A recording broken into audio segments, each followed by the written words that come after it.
Alors, on va s'intéresser maintenant à la notion de série statistique et à la façon pour construire un diagramme en boîte et donc pour trouver la médiane, le Q1, le Q3, le min et le max de la série. Donc la première chose qu'il faut voir, c'est qu'il faut mettre toutes les valeurs de la série dans votre croissant. Quand vous avez fait ça, vous comptez le nombre de valeurs totales. Donc ici, j'ai 15 valeurs. C'est ce que j'appelle l'effectif total.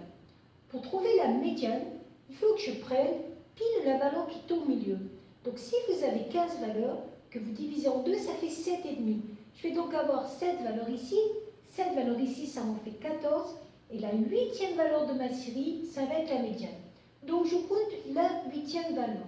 1, 2, 3, 4, 5, 6, 7, 8. La valeur médiane est donc bien à 9. Pour trouver le quartile 1, je dois prendre un quart de l'effectif total. Or, un quart de l'effectif total, c'est les 15 valeurs divisées par 4. Ça me donne pile 3,75, mais le quartile 1 est une valeur de la série. Donc, je vais prendre la 4e valeur de la série. 1, 2, 3, 4. J'obtiens donc pour la 4e valeur de la série le nombre 5 pour Q1. Donc, 3,75, ça fait 4e valeur. 1, 2, 3, 4. Pour le quartile 3, c'est comme si je faisais les 3 quarts de mon effectif. Donc je fais 3 fois 15 sur 4, 11, 25. Je vais prendre donc la 12e valeur de la série. Donc 12e valeur, 1, 2, 3, 4, 5, 6, 7, 8, 9, 10, 11, 12. J'arrive à Q3 qui est 10. Ne confondez pas la place dans la série et la valeur du Q1 et du Q3. Ça va me permettre aussi de chercher ce que j'appelle l'écart interquartile. L'écart interquartile, ça porte bien son nom, c'est l'écart entre Q3 et Q1. Je fais donc Q3 moins Q1. Q3, c'était la valeur 10, moins Q1, c'était la valeur 5, 10 moins 5, 5.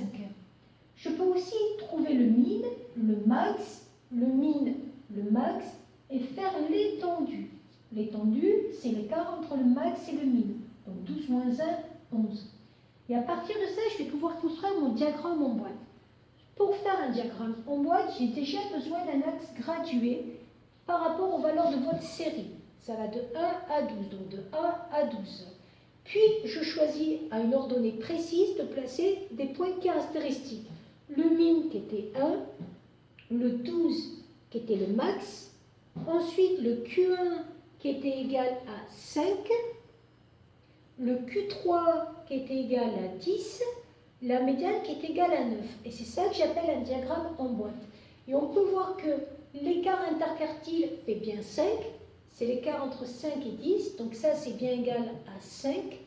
Et l'étendue fait bien 11, puisque c'est l'écart entre 1 et 12.